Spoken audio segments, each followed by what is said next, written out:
Greetings, travelers. Greetings. Oh, my goodness. Who's this with me? Not Erica. Hey, I'm the other person who sometimes appears on this show rarely. Hi, Kari. Been a long time no see. Or no listen, I guess. Or no listen. But we travelers, Kari and I decided to do this one together because we hadn't done a traveling episode in a while, discussing our adventures and things like that. And we also thought you might like to know a little bit about what goes into us going to an event. So basically our road trips and getting around, I guess. Yeah, pretty much. And we recently did a trip to near Nashville, Tennessee, over in that area. We were doing an event called Shadows and Spirits ParaCon, and we were invited to be guest speakers. And the beautiful thing is it was in the Thomas House Hotel, which is a very spooky, haunted hotel that's been investigated by the Ghost Hunters, the Ghost Brothers, a bunch of famous ghost shows have all been there. So we were happy to be there too. Yeah, that was definitely one of our more unique venues for having our books and stuff. So that was really cool. So what happens is basically we get invited to an event and we put it on our calendar, make sure it doesn't block any other events that we've already booked. I try to update the website and tell my honey to check the calendar first before he says yes. and then that's where we start. We start with that. It's generally we try to reach out to places that we'd like to go, but most of the time they reach out to us, which is really nice. That's just kind of super cool. So If you're starting out, though, reach out to the events you want to go to. Now, some will say, hey, you're not famous enough. You can start as a vendor, and that's fine. You do you figure out your budget and figure out what you expect to sell, and then what your costs are and all that. Remember to add in hotel and other fees. Probably food. I mean, you're not going to probably cover all of that at first, but yeah, if you want to do that big event overseas, remember you got to ship your product over there, and that's a lot of expense. So go within your budget. Definitely in our early days, we were doing a lot more paying for tables than being invited. So it took us a while for people to get to know us. Yeah. But hey, that's how you start out, like, for sure. It helped doing a couple documentaries and getting on the bestseller list. That helped us a ton. So I mean, we started out with just the one book and the old Hellview book, which is deceased, I guess. But no longer available, sadly. Those collectors markets are driving it up. But anyway, so once you've gotten your location and all that, you plan your trip. You want to make sure book your hotel as whatever event you can. Sometimes you stay in the host hotels. Sometimes a lot of times you don't. Honestly, we are budget travelers. We are not ashamed of going to a cheaper hotel that's like 5 or 10 minutes down the road. Nothing wrong with that. Yeah, Motel 6, they'll leave the light on for you. But no, sometimes the venues will, the events will have you stay there, and they will, as a guest, they'll pay for your stay. For us, sometimes our publisher pays, sometimes a publicist pays, sometimes we pay. It's whatever the size of the event and stuff like that.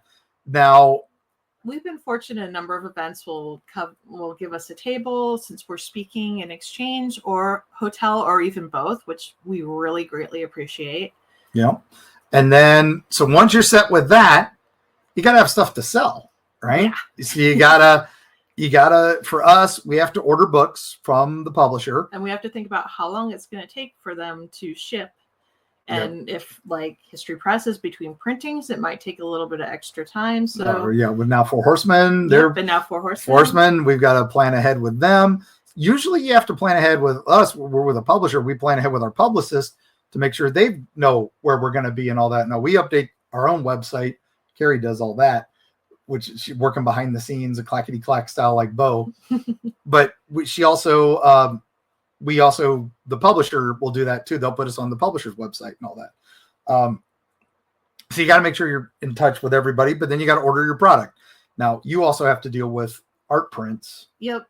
Fortunately, Erica has a partner she does stickers with. So she's been handling our sticker orders and usually just does a bulk order at the beginning of the year. So we're pretty set on stock for those. For my art prints, I actually still get them. I feel weird as an artist saying this. I know a lot of people order online or have a particular printer they like to go to, I still kind of use Office Depot because they do have cardstock. They do a nice job of printing generally. I cut my own prints to save on money. I know other places will do that for you more. And their interface on their website is actually really easy to set up your prints, so you can specify your paper type, how many, like it's just really easy for me to do. And so I can do small batches, whereas other places, want you to do bulk orders. I can do smaller batches, and that makes it easy for me. Yeah. And then, so that's generally what you do is make sure you got your product and make sure you have enough to sell. What you want to do is feel free to reach out to the venue and ask, or the event, how many people came last year?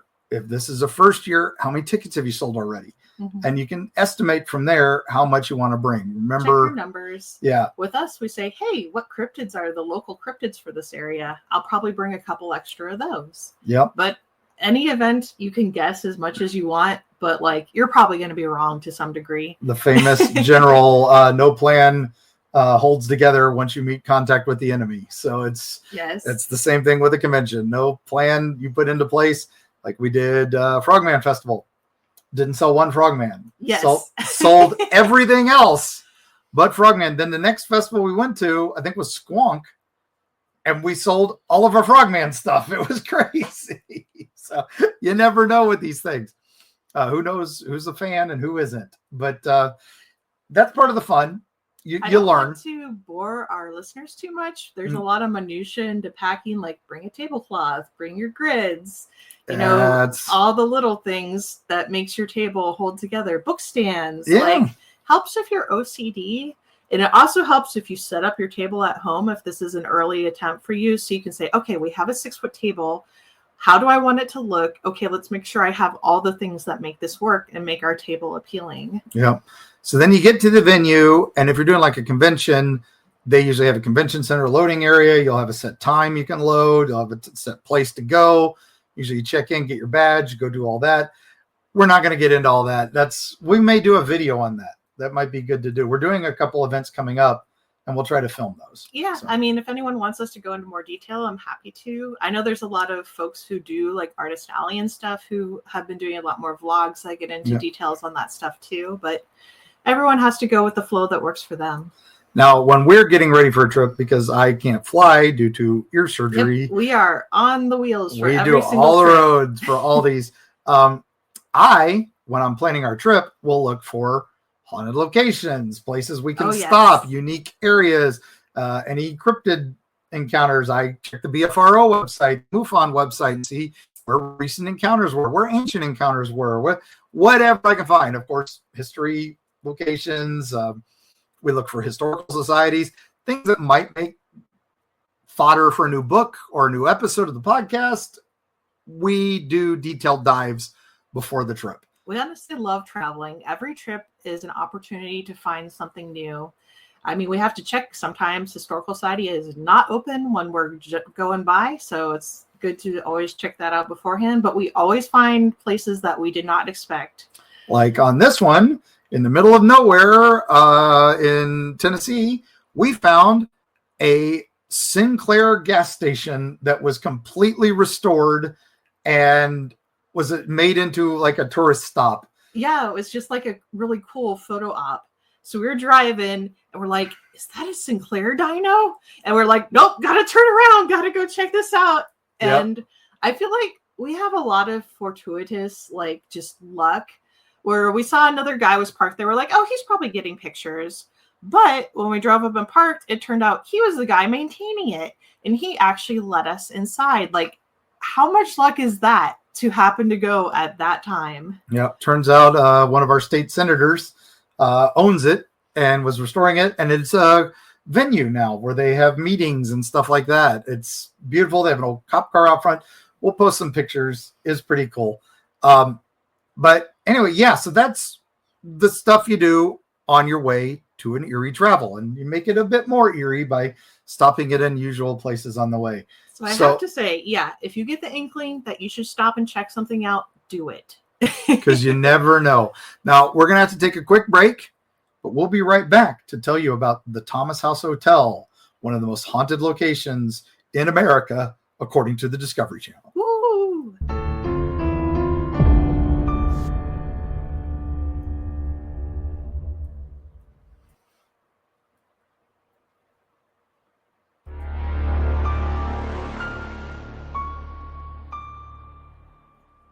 And we're back. Yay! Yeah, that was such a long break. Oh my gosh. I hope you all enjoyed that crash commercialism there. So, and please do support our sponsors. We appreciate it. So, and they appreciate it too. So, the Thomas House? The Thomas House Hotel. My goodness. We could go into the details on that. It's been around. The original hotel burned down. They built a second one. And in the 1920s, it opened to the public, and it's beautiful, giant brick house, and it has a haunted history. Few deaths occurred. Then all the way in the 1990s, this thing been around a while. It was abandoned for a little bit. It came back like all these old hotels do. In the 1990s, however, it had a fire. Another one. This is not having good fire experiences. And the whole west wing burned down. Now, so it wasn't the entire hotel. No, just a big wing of the hotel. They were able to salvage the hotel. That wing has been sealed off, basically. It's still there. It's kind of funny inside. It's literally a wall with a fence wall in front of it. So we don't know exactly how well sealed it was. Well, you do what you got to do. You do what you got to do. But the family that owns it now is trying to salvage it. It's definitely rustic.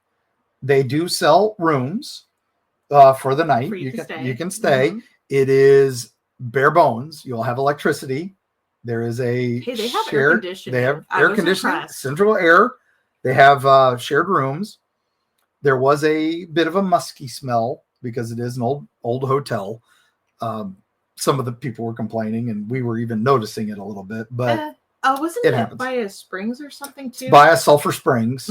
That's one of the reasons why it was built. It was a healing resort, like many of these things here. Oh yeah, that was popular for a Tennessee while. over to all the way to the coast, to North Carolina coast. It was Sulphur Springs were all the rage, and it would heal you.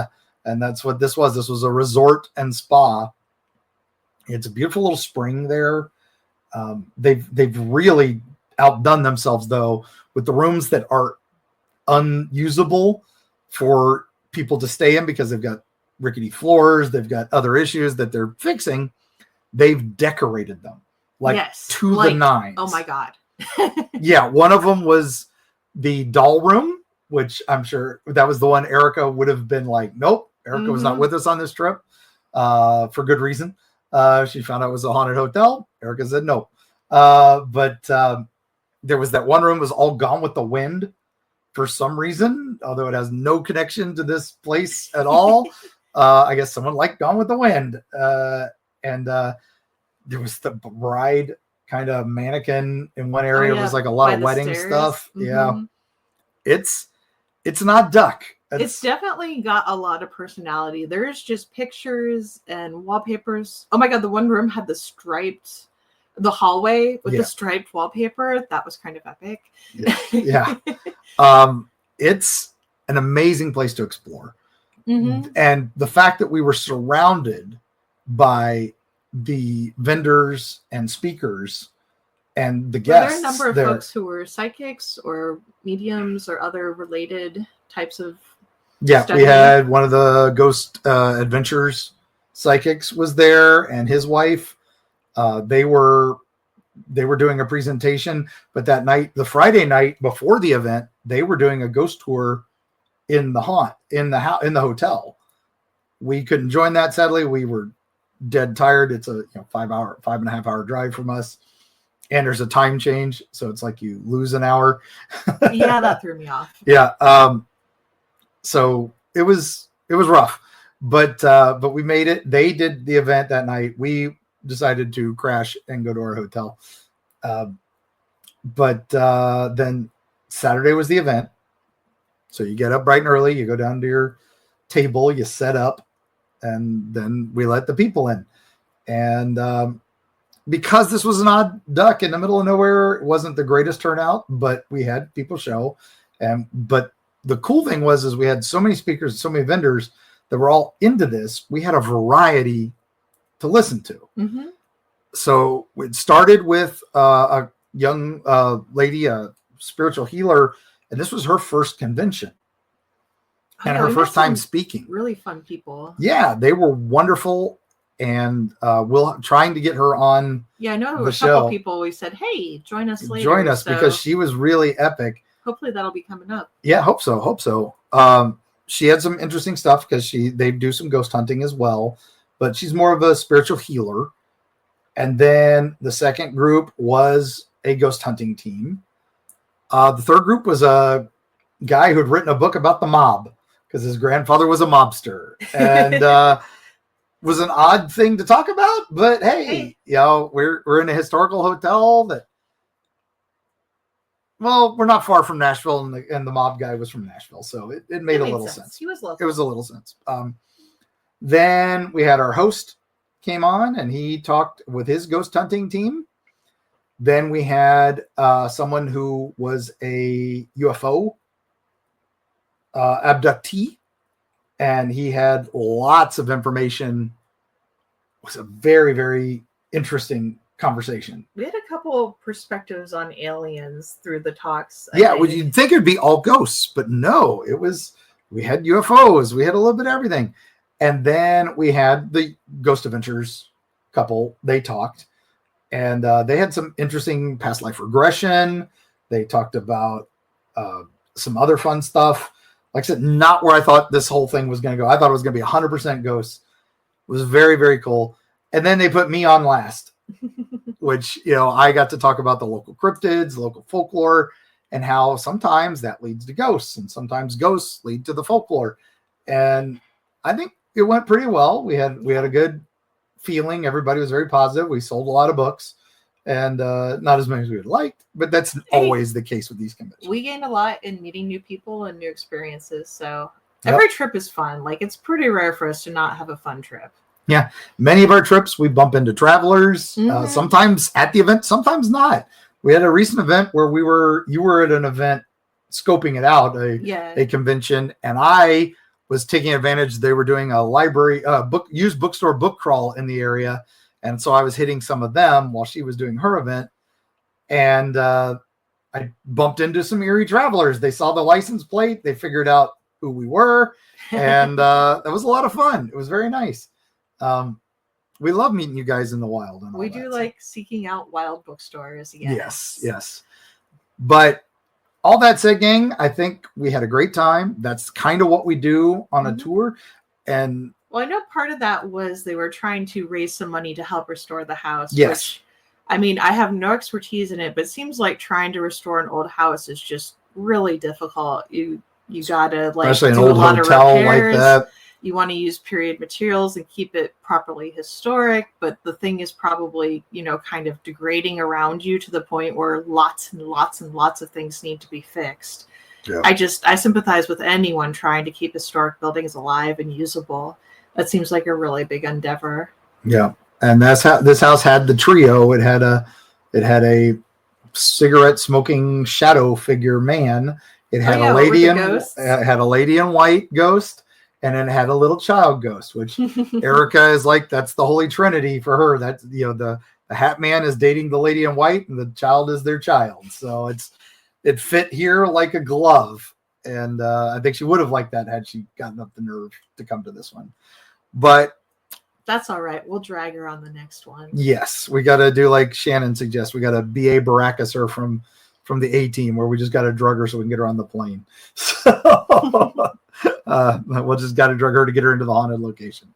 But wow, Kari, thanks for coming on. Yay, I mean, this was a short one, and we wanted to keep it kind of short and light, and just let you guys know what we do and where we go and all that. Check out the website eerietravels.com. That has all of our appearances, right, Kari? Yep. And it's updated pretty frequently. As much as I can. Yes. I admit to being easily distracted.